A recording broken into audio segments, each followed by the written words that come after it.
Happy Friday to y'all folks, TGIF, and this is Benjamin coming at you out here at solarham.net, and thought I'd come out and just do another quick report. I try to pride myself on making reports that tend to last. Try to give you as much of the best information that I have, so I don't have to saturate you with solar alerts and incoming doom.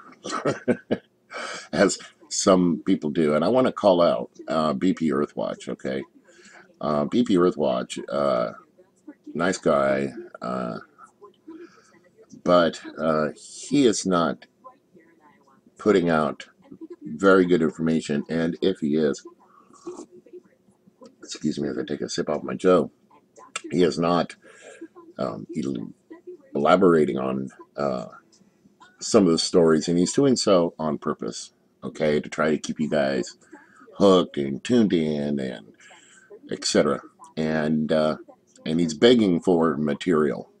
All right, and I don't want to call him out on this. You know, if he is serious about what he's been peddling lately, and I say peddling because he makes money off of this, folks.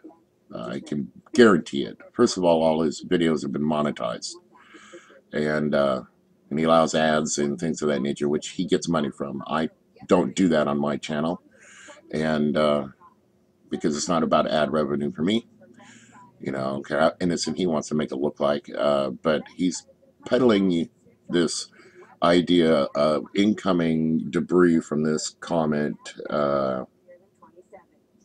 that's headed our way for May, around the 24th. Now he's got this guy he's partnering with, and I don't exactly agree with their findings. Now they're talking about this comet coming in, and it's busted through the asteroid belts and just caused all kinds of debris to come our way again. Now, and I'm sorry about ice and the flap about that. And even though there was some great concern about Ison, I was on top of that as well as he was not. A lot of the information that he was passing around that was true about Ison, he got from me, and information that I gave to him. So, that being said, I want to call him out specifically, and you can go ahead and forward on this video to him because he's peddling some information about the end of the world, incoming debris coming in mid-May or before, sometime in April. You know, we just never know, with this stuff. And but he's not coming out with any good science. Okay, just a bunch of hearsay. No images, no charts, no nothing. Okay, no announcement with this. And there's enough amateur astronomers out there that could verify, or even professional astronomers out there that could verify. And he's not using professional astronomers that have access to it. There was information like this that he says he has, and I'm sure that this would be released. And so, uh, you know, that being said, though, and I'm not saying that what he's saying can't happen or won't happen or isn't going to happen, but he's not coming out with good information, just a bunch of hype and or a name recognition or things of that nature. He's not putting it out there, the core information that we need to do our own investigative journalism. And he's talking about the end of the world scenario in May with these incoming asteroids and things of that nature that's supposed to be coming in around May with this comet. Okay, so call out BP Earth. I'm already 4 minutes into this thing. All right, now, sorry you had to just stare at the screen here. I just really wanted you to get a good idea of what we're looking at with the sun. Now, when he goes out and he talks about, he'll saturate you, BP Earthwatch, that is, with videos about the sun. Like I said, I try to just do my reports that I know about the news is going to last the longest. And my last video was about a CME impact and that it was going to be ongoing. And here we go. We got the solar absorption rate. This has been, pretty much in in this area, but it's now getting into the higher Hertz range. So, and before it was, really constrained to the 5 and 10 megahertz range, and now we're really getting up there to some real interference here, folks. And especially when we have the magnetosphere behaving in this manner. Yesterday, we actually had the BZ component dip down to 13 negative. And I'm not seeing that they're actually putting out any type of warnings of solar. They got G2 geomagnetic storming as listed, but they're not trying to predict too much, as we can see why. Okay, see these protons, an elevated stream for the last couple of days. We had a spike that began it. Here's that planetary shock. We still got separation.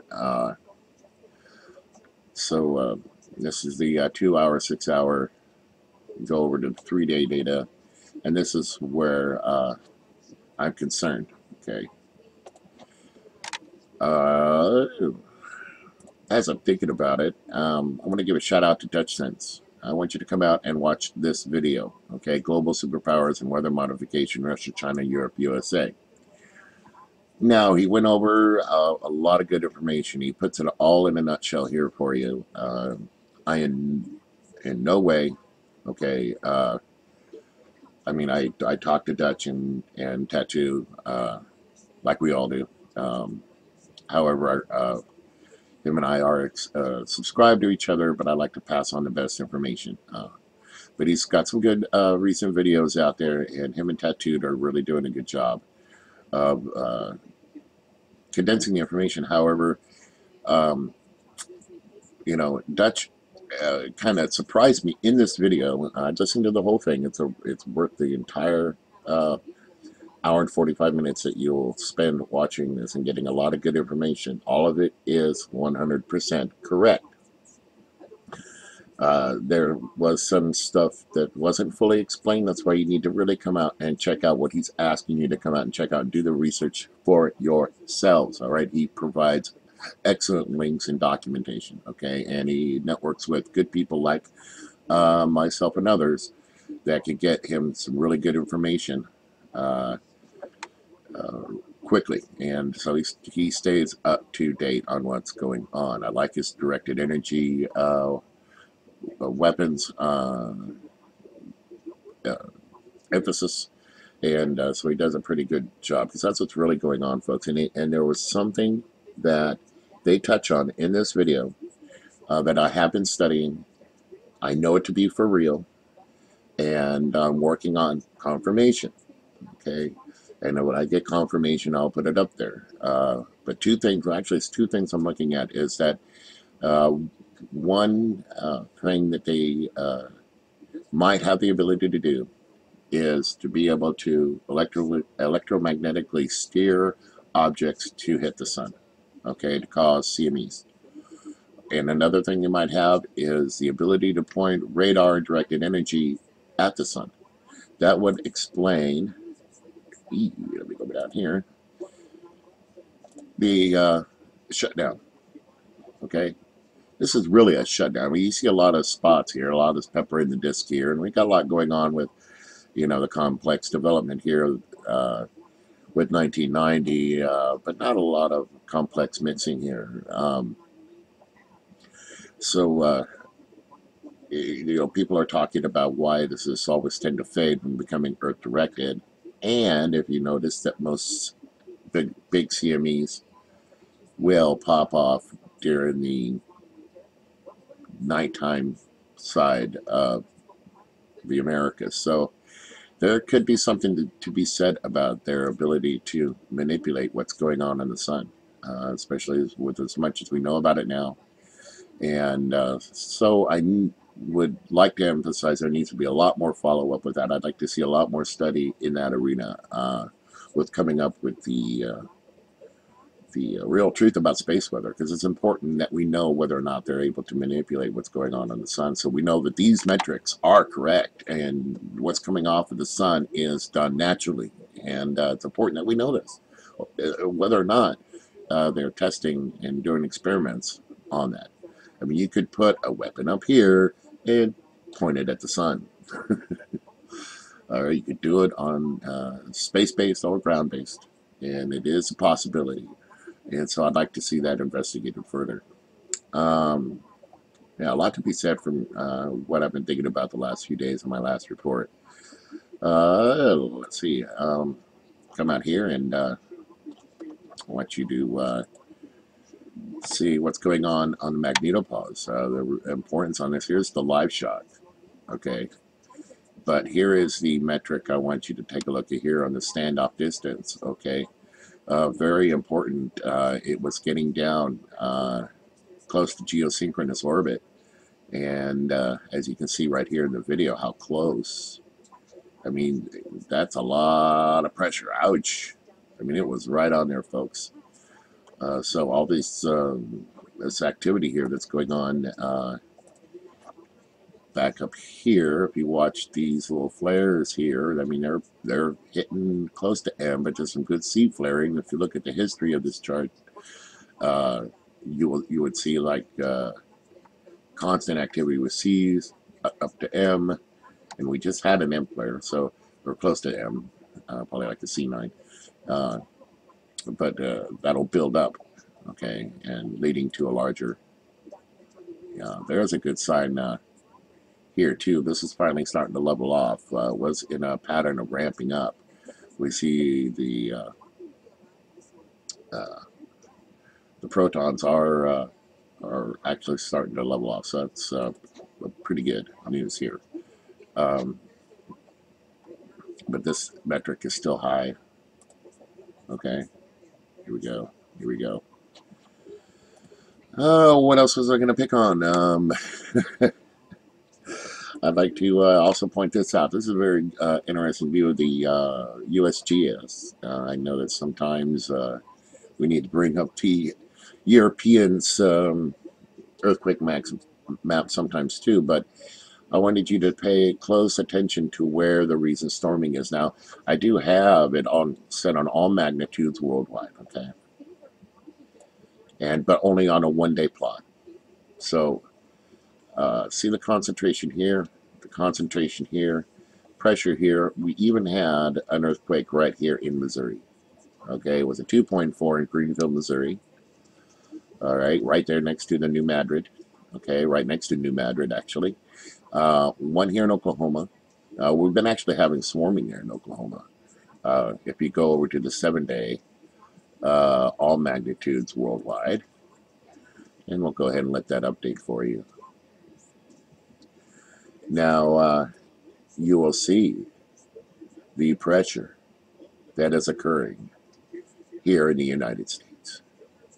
Okay? All along this zone here is the San Andreas Fault. I used to have a house where the San Andreas Fault was in my backyard. But look right up here in Alaska, folks, along the Ring of Fire. We had a recent one down here in Argentina with a 4.9, and recent one was in San Pedro, Chile. That was yesterday. This one was also yesterday. Ecuador. So all these, most of these were yesterday. Believe it or not, I have it on the 7-day. And I want you to also take a look. See Oklahoma.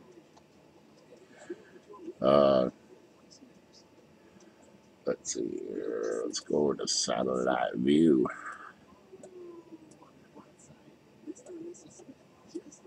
So there you go, folks. You're talking about pressure coming in from the west, okay, which is not supposed to happen. And it is happening, folks. Okay. Check out Alaska. You check out the rest of the world, and we're not getting that type of swarming anywhere. I mean, we're getting earthquakes, of course, in the rest of the world, and right along here, folks. So pay very close attention to what's going on when it comes to the earthquake map. Excuse me. Oh, yes. Make sure you go out and use this tool, folks. Checking out your weather and wanting to predict your own weather cycles. And if you're into chaos theory, I'll tell you what, I think they've got the chaos theory getting it pretty well licked, don't you think? Like I said, I believe that all weather is globally geoengineered and modified now. So they have the technology to do it.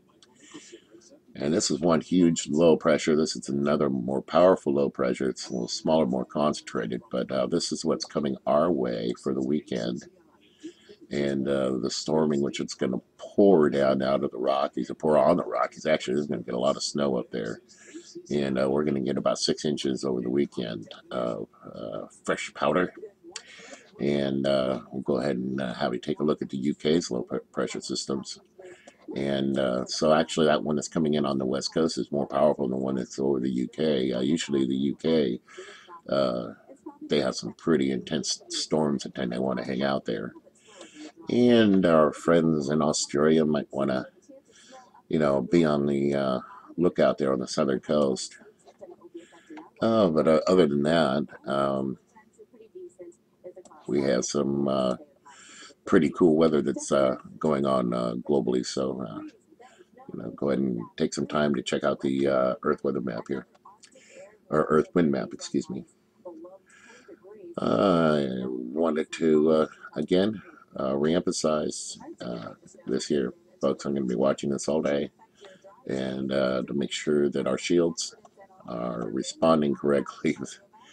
I mean, these are some weird numbers right here, folks. And again, calling out BPEarthwatch. BPEarthwatch, where are you, man?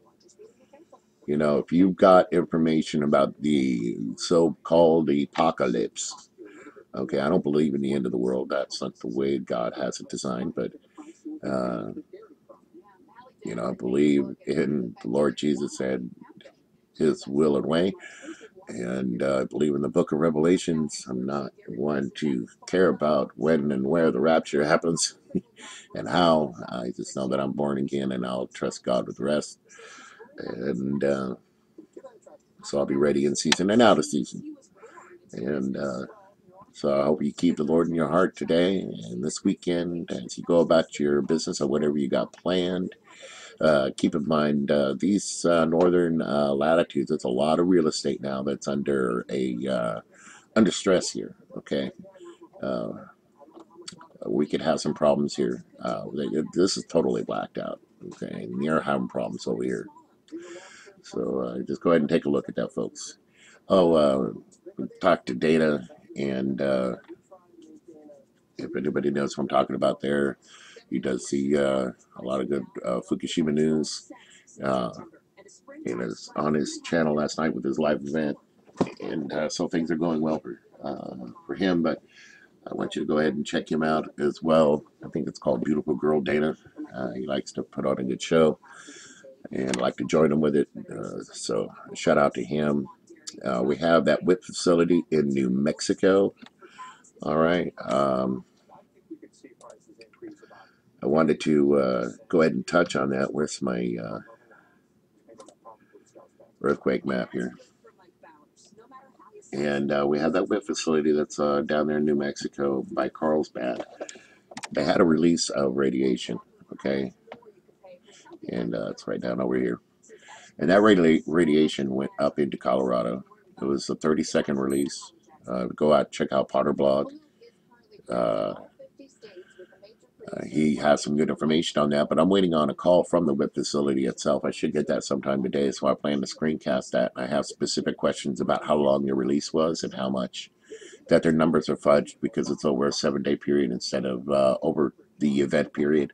And so you really have to be a mathematician to actually come up with the number of the actual amount of becquerels that was released during that event and the potential of a future release as well.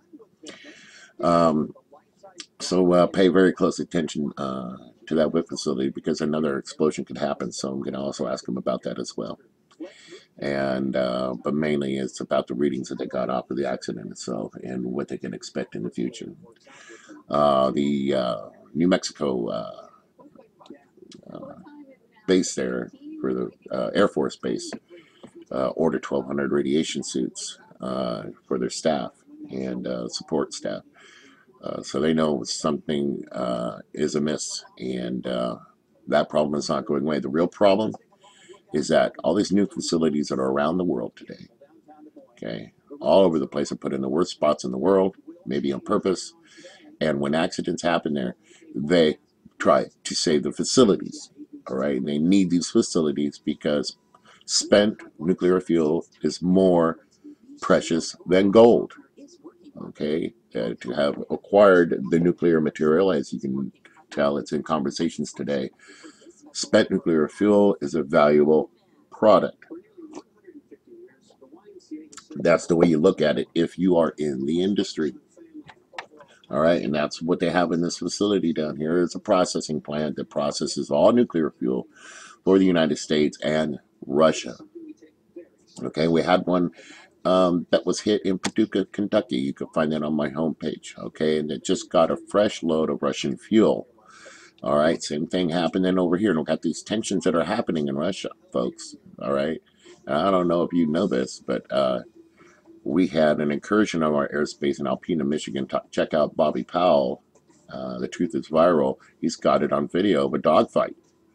Okay, and Russia is testing our airspace coming in out over the Arctic and coming in trying to fly down south. Okay, and if these nuke facilities were to shut down, our navies would grind to a halt. All right, our armies, our militaries, our aircraft carriers, submarines, you name it, would have to stop. All right, if we shuttered these facilities, we would not be able to operate. And then it would move on to power plants as well, okay, around the country and around the globe. Power plants, nuclear power plants, you don't just shut off with a switch, okay? They take time to cool down, and it's not an easy process. And if they have no place to send the spent fuel, it just starts adding up. And guess what? It's already added up, folks. They're already swimming in it. Okay, but that's how they turned it into gold because it's everywhere and only certain places can handle it, and the least amount of places drives up the value of the product. And so uh, you get places like Fukushima, Japan. Okay, how do you get into the business of processing spent fuel? Well, you just dump a bunch of fuel everywhere, right? Contaminate the area, and now you can build tank farms. Yeah, you name it. Okay, it's a competition of who's going to handle spent fuel and the money that it generates. Okay, because these governments can then charge their own people.